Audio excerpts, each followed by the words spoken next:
Il faut avoir un objectif bien clair dans sa tête et après se dire que, ok, pour que j'atteigne cet objectif, je dois travailler beaucoup plus que les autres. Je dois aller à la bibliothèque tout le temps. Bonjour, c'est un plaisir de vous recevoir. Je vous laisse vous présenter. Bonjour à toutes et tous. Je m'appelle Mohamedou Amar. Je suis docteur, ingénieur et enseignant-chercheur à IMT Nord Europe où je travaille. Je suis aussi HDR, ce qu'on appelle communément professeur associé. Donc moi je travaille dans le domaine du génie civil et des matériaux. En plus de mes activités d'enseignant et de chercheur, j'ai fait aussi de l'entrepreneuriat, de l'auto-entrepreneuriat. Justement, on va peut-être en parler tout à l'heure. En tant qu'étudiant, je l'ai commencé en tant qu'étudiant. J'étais encore étudiant ici à l'école parce que je suis un ancien élève de l'école.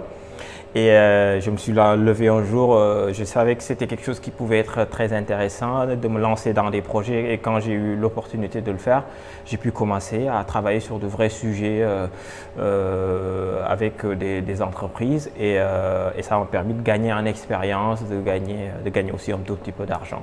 Donc il vous a fallu combien d'années d'études pour atteindre ce niveau? Alors il m'a fallu globalement 10 ans. Wow. Je suis arrivé moi en France en 2008. Et ma thèse, je l'ai finie juste un tout petit peu avant, je l'ai finie en 2017, mais ma thèse devait aller jusqu'en 2018, donc ça fait exactement 10 ans. Bien, en tout cas, c'est très riche votre carrière. Quel a été votre secret? Quelle a été votre motivation? Qu'est-ce qui vous a permis de tenir 10 années d'études? Moi, je pense qu'il y avait un secret, c'est l'obstination. Il faut avoir un objectif bien clair dans sa tête. Et après se dire que, ok, pour que j'atteigne cet objectif, je dois travailler beaucoup plus que les autres. Je dois aller à la bibliothèque tout le temps. Bon, ça fait partie des conseils que j'essaie de distiller. Je dois essayer d'être le meilleur dans ma classe. C'était des réflexions comme ça et je me donnais les moyens d'atteindre ces objectifs. Quand je suis arrivé, j'ai d'abord été à la fac, à l'université. Je ne suis pas passé par la voie prépa, j'aurais bien voulu, mais je n'ai pas eu l'opportunité. Justement, c'est quelque chose dont je n'étais pas conscient, que je ne connaissais pas. Et donc, j'en profite pour le dire aux plus jeunes. Dès votre lycée, dès la seconde, il faut commencer à réfléchir. Il faut commencer à penser où est-ce que vous voulez aller. Est-ce que vous voulez faire une prépa? Qu'est-ce que vous voulez faire? Il faut commencer à réfléchir à ça et commencer à se renseigner surtout. Et si vous n'avez pas accès à l'information, allez la demander aux personnes qui l'ont.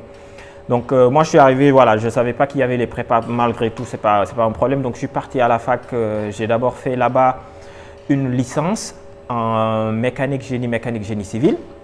Ensuite j'ai fait un master 1, à l'époque ça s'appelait une maîtrise. Et on avait le diplôme à l'époque, donc une maîtrise dans le même domaine, mécanique, génie civil. Ensuite, j'ai quitté l'université, j'ai été admis à l'école, en école d'ingénieur, en l'occurrence l'école des mines de Douai. J'ai été admis ici sur titre. J'avais aussi d'autres écoles, j'avais la chance d'avoir d'autres écoles qui m'avaient accepté, en l'occurrence Arts et Métiers. Ils m'avaient aussi accepté parce que j'avais balayé tous les concours possibles et imaginables, j'avais essayé de tout faire. J'avais même été admissible à l'école Polytechnique X, donc la grande école, j'étais même admissible, je suis allé jusqu'au bout, je n'ai pas été retenu, mais c'est pas grave, mais j'étais admissible. Et donc ça donne le choix finalement, le fait de diversifier les moyens d'avancer, ça donne le choix. Et donc finalement, j'ai réfléchi un tout petit peu, je me suis dit voilà, Douai me convient très bien. Donc j'ai finalement choisi de venir ici à l'école des mines de Douai où j'ai obtenu mon diplôme d'ingénieur en génie civil. À la fin de mon diplôme, moi j'avais fait mon PFE à l'étranger, je l'ai fait à l'île de la Réunion, on nous demandait de partir ailleurs. Ça aussi c'est un conseil que je vais donner, n'ayez pas peur de vous jeter dans l'inconnu. Allez loin, allez dans un endroit où vous ne parlez même pas la langue, l'anglais ou un autre pays, ça enrichit extrêmement beaucoup. Moi c'est en tout cas des expériences qui m'ont beaucoup enrichi. Et donc quand je suis revenu, j'ai commencé la thèse. Donc moi j'ai fait une thèse sur le traitement et la valorisation des boues, c'est-à-dire tout ce qui est les boues qui sont issues notamment des voies navigables, des ports. Aujourd'hui, on en génère des millions de tonnes, mais on ne sait pas quoi en faire. Donc moi, j'ai fait des travaux qui ont montré que ces boues-là, on pouvait les utiliser pour construire. Et donc, j'ai fait pendant 3 ans ma thèse. J'ai fait beaucoup de publications. À l'époque, j'avais 5 ou 6 publications. Ça fait beaucoup pour 3 ans. Aujourd'hui, j'en ai une trentaine de publications scientifiques et des livres aussi. Et donc j'ai fini ma thèse en 2017, même si j'avais la possibilité d'aller jusqu'en 2018. Et même avant de finir ma thèse, j'ai eu une proposition pour travailler. Donc, je me suis dit, OK, la recherche, j'aime bien. Je l'ai fait pendant 3 ans, mais je veux quand même tester l'entreprise. Donc, je vais partir. Donc, ils ne voulaient pas me laisser, mais finalement, je suis parti. Je suis parti dans le sud. J'ai travaillé dans un bureau d'études parce que je me suis dit, je suis quand même ingénieur. Je veux quand même appliquer mes connaissances en tant qu'ingénieur. Donc, je suis parti faire du calcul de structure, conception de bâtiments, etc. Je l'ai fait pendant quelques mois. Finalement, je n'aimais pas vraiment parce que le rythme ne me convenait pas. Donc, j'ai démissionné et je suis finalement revenu dans le Nord. Il y avait un poste ouvert et j'ai postulé. J'ai eu la chance d'être retenu. Ça, c'était en 2018. Et depuis 6 ans, comme je le disais, je fais ici de l'enseignement et de la recherche sur les matériaux. D'accord. En tout cas, votre parcours est très très riche. Merci. Et moi, en tant qu'étudiant, ça m'inspire beaucoup et j'aimerais bien avoir votre parcours. Et aussi, comme vous l'avez énuméré, j'ai vu que vous étiez très brillant pendant votre parcours universitaire. Mais je suppose que ce n'était pas les notes à l'établissement qui payaient le loyer, je suppose. Exactement. Donc, j'aimerais bien savoir comment vous faisiez pour pouvoir subvenir votre besoin financier, pour payer le loyer, pour faire à manger. C'est une très bonne question. Parce que c'est un problématique pour beaucoup d'étudiants. Je sais. Et en tant qu'étudiant, en tant qu'ancien étudiant, je pense que vous avez beaucoup à nous dire sur ce sujet. Effectivement, c'est un très grand sujet, c'est le nœud du problème même. Moi, j'avais la chance, quand je suis arrivé ici, j'avais eu moi mon baccalauréat au Sénégal avec la mention bien. Donc, j'avais fait série S1, j'ai eu la mention bien, donc j'ai eu une bourse pour venir ici. Donc, pendant mes 6 premières années, parce que la bourse c'est sur 5 ans plus une année, j'avais la chance d'avoir une bourse. Mais ça ne me suffisait pas, je me disais pas, OK, j'ai une bourse, je ne bosse pas. Je me suis dit, OK, malgré tout, pendant l'année, je me concentre sur les études, je fais que ça, parce que j'avais la chance d'avoir une bourse, ce qui n'est pas forcément le cas de tout le monde. Donc, ceux qui ont la chance de l'avoir, c'est une très bonne chose. Et à côté de ça, moi, ce que je faisais, c'est que pendant l'été, beaucoup l'ont fait, je pense, pendant l'été, je partais travailler. Je partais en Corse, comme beaucoup de gens, et je galérais beaucoup, comme beaucoup de gens aussi. Je connais bien cet endroit. Exactement, donc c'est du 7 jours sur 7, c'est des heures pas possibles. Des fois, on travaille jusqu'au petit matin, il m'est arrivé de travailler de 19h à 6h du matin, c'est des horaires de ouf. Mais ça renforce encore une fois le caractère, ça renforce sa façon de penser, ça renforce sa conscience, ça renforce beaucoup de choses. Et donc l'été, je faisais ça. Quand je revenais, j'avais un tout petit peu d'argent. Je payais déjà mon loyer à l'année. Je suis tranquille. Je ne pense plus au loyer. Et après, le reste, j'arrivais à me débrouiller un tout petit peu avec la bourse. Et de fil en aiguille, on s'en est sorti comme ça. Ceux qui n'ont pas la chance d'avoir la bourse, ce n'est pas forcément évident d'allier travail et études. Mais si j'avais un conseil à donner, c'est de dire que la priorité, ce sont les études.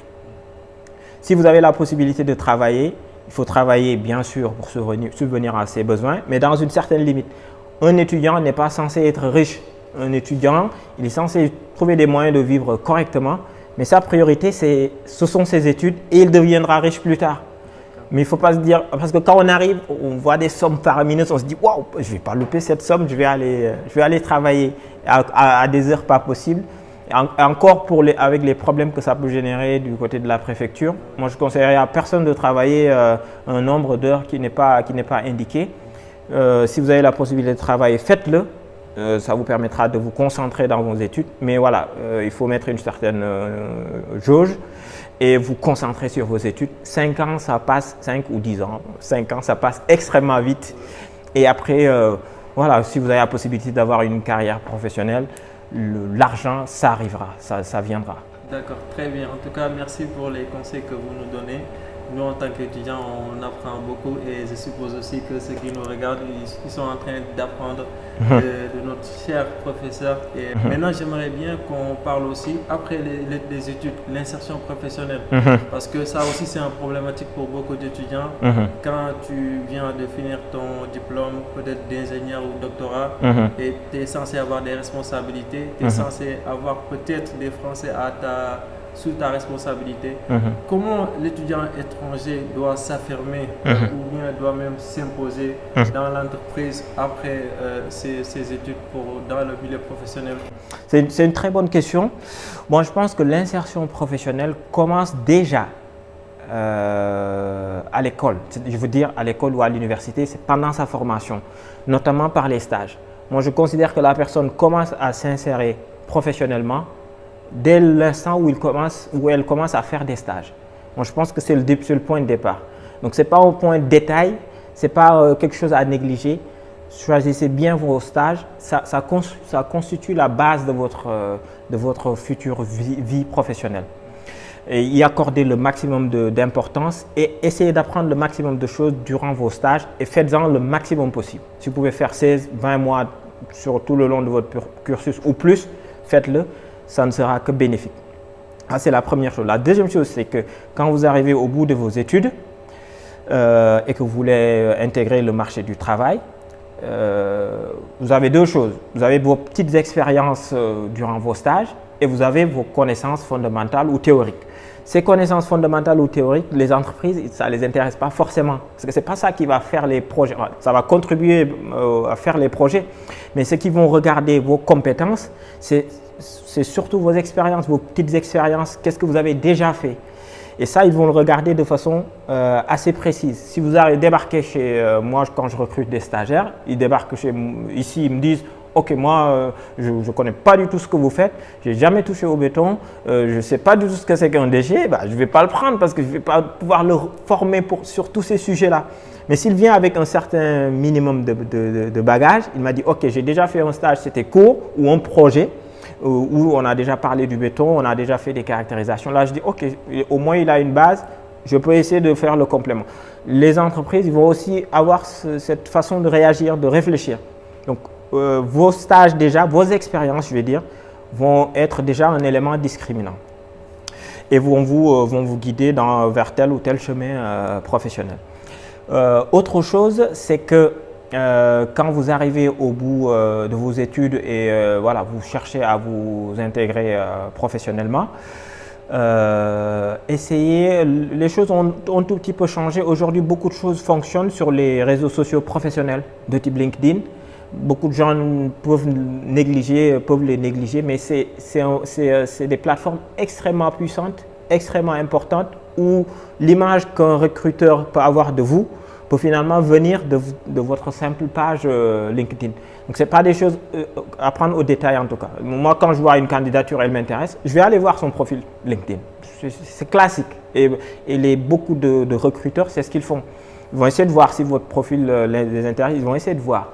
Et donc, c'est une vitrine que je veux dire. Donc, faites de sorte que cette vitrine soit la plus prestigieuse, la plus valorisante pour vous. Je parle de LinkedIn, mais de tout autre réseau social professionnel. À l'époque, il y avait Viadeo, il y a certains réseaux comme ça qui sont orientés professionnels. C'est très, très important. Et mettez-y les choses que vous avez fait. Autre chose, c'est les à côté, ce que j'appelle les à côté. C'est-à-dire, ce n'est pas ce que vous avez appris dans l'amphi, ni les stages que vous avez faits, mais les choses que vous faites en plus. Vous avez une association, tu fais du contenu. Ça, c'est des choses extrêmement importantes. Un recruteur va regarder ça aussi. Parce que ça lui dicte, ça lui donne la capacité que tu as à pouvoir être sur des sujets qui ne sont pas fondamentalement tes sujets de base, mais à pouvoir t'adapter, à développer des choses intéressantes. Et ça, c'est une compétence assez intéressante si on la trouve chez une personne. Donc, si vous avez des à côté, n'hésitez pas à les afficher. Si vous faites partie d'une association ou vous avez déjà eu une expérience, vous avez fait le tour du monde, ou j'en sais rien, parlez-en. Ça, c'est vraiment un point extrêmement important. Ne le négligez pas. Ça peut jouer en votre faveur pour accéder à une carrière professionnelle.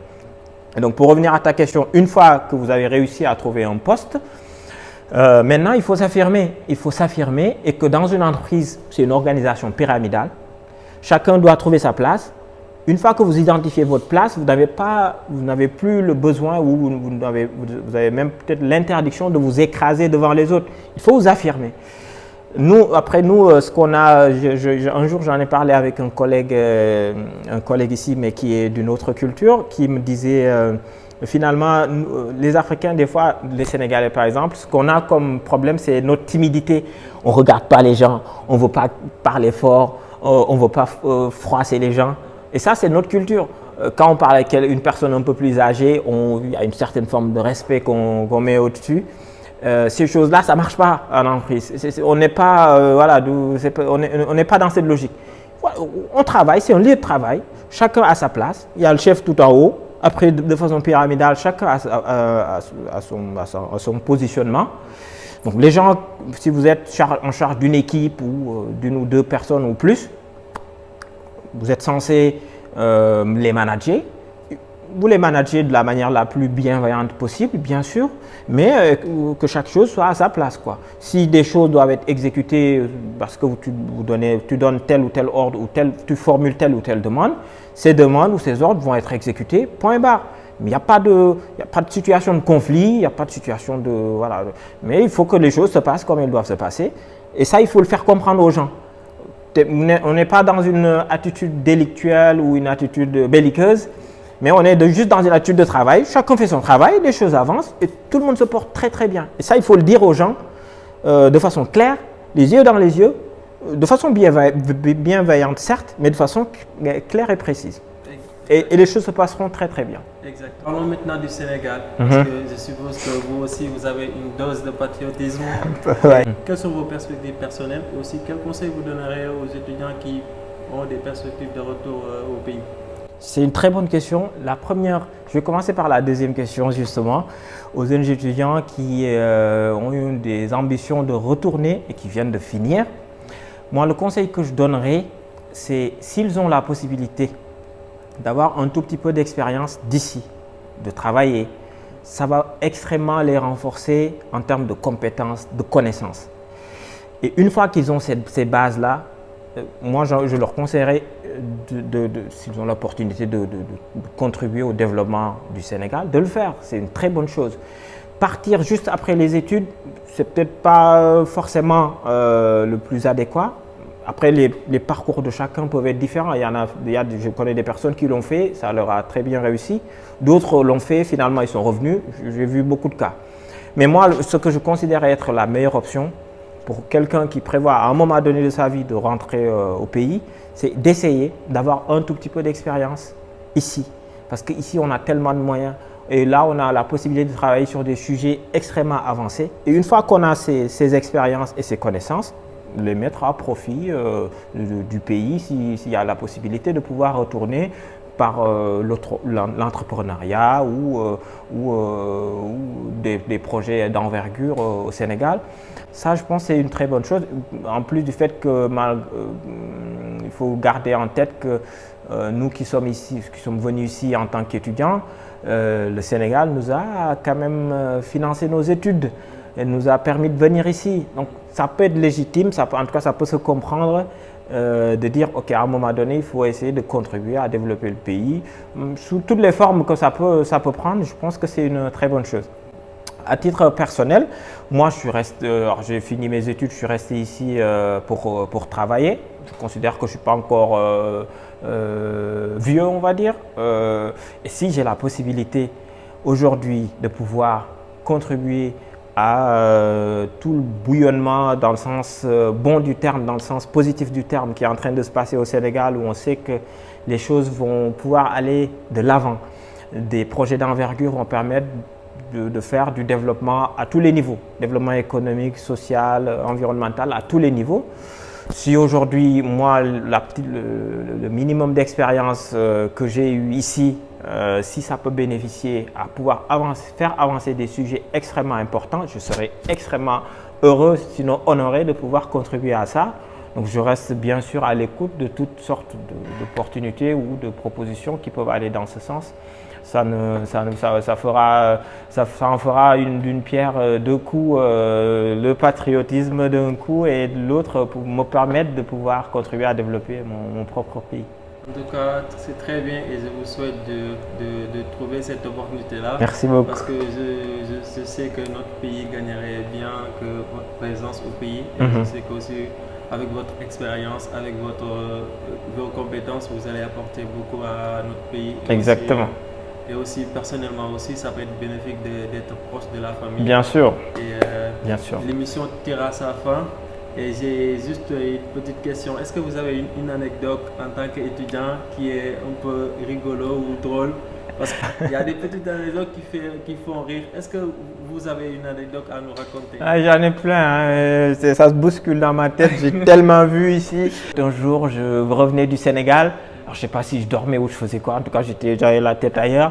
Et j'avais mon sac avec mon passeport, mon ordi et tout dedans. Donc, je l'ai oublié dans le bus à Paris. Et donc là, par panique, j'ai appelé mon père tout de suite pour lui dire « Vas-y, papa, il faut que tu fasses des prières parce que là, j'ai tout perdu. » Et finalement, on l'a retrouvé et j'ai pu rentrer à Lille dans la suite. En tout cas, ça a été un plaisir de vous recevoir. Partagé. En tout cas, c'était très riche comme expérience et nous, ça nous a permis d'apprendre beaucoup.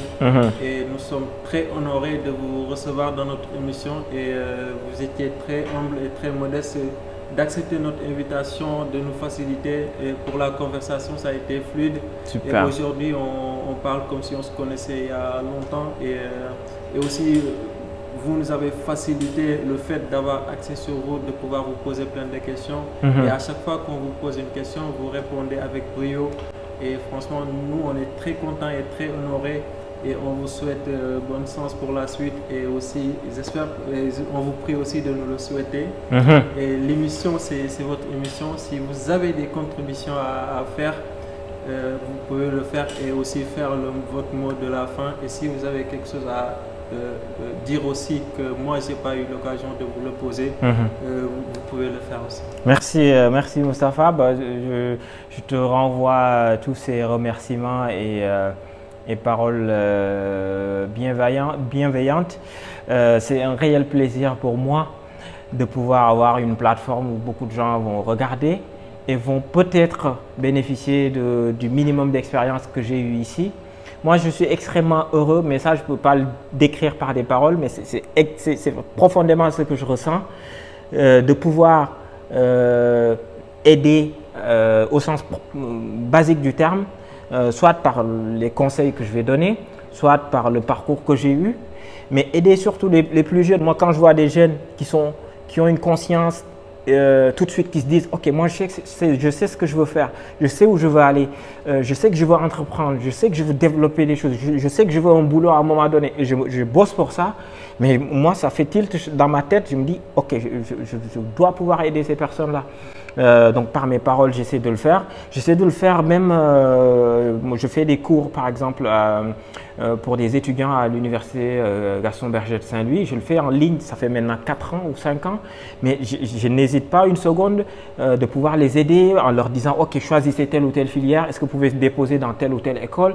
Des fois, c'est eux qui me contactent pour me demander ce genre de conseils. Mais je suis extrêmement heureux de pouvoir aider et de dicter quelques conseils qui peuvent aider les autres personnes.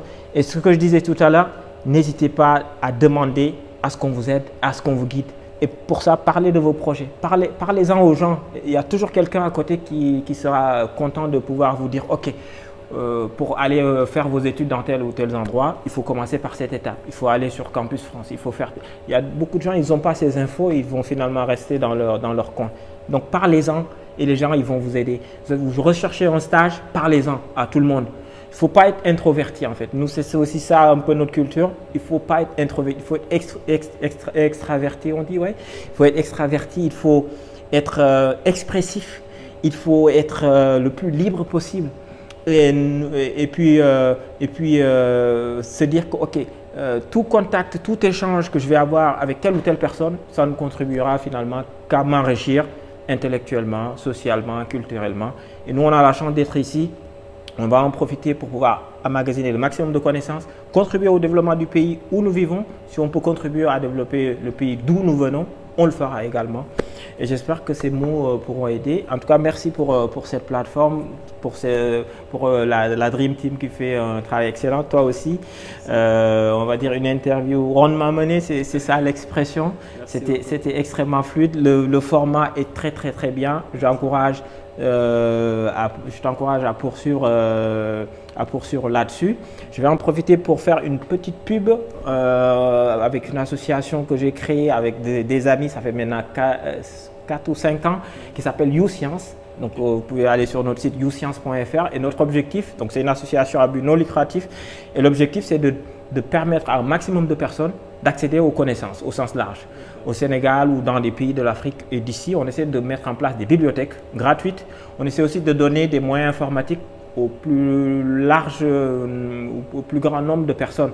Au Sénégal, on a réussi à mettre en place des bibliothèques. Aujourd'hui, elles fonctionnent très très bien. Dans des lycées, on a réussi à amener pas moins de 20 000 livres au Sénégal et on essaie de poursuivre dans ce sens. Donc n'hésitez pas à faire un tour sur notre site. D'accord. Après, on essaiera d'avoir les liens Oui. pour poursuivre. Pas de problème. Et après, on essaiera de partager avec nos réseaux. Avec plaisir. En tout cas, c'était un plaisir. L'émission tire à sa fin. On était très contents de recevoir M. Amar et c'était un plaisir. On se donne rendez-vous à la prochaine fois.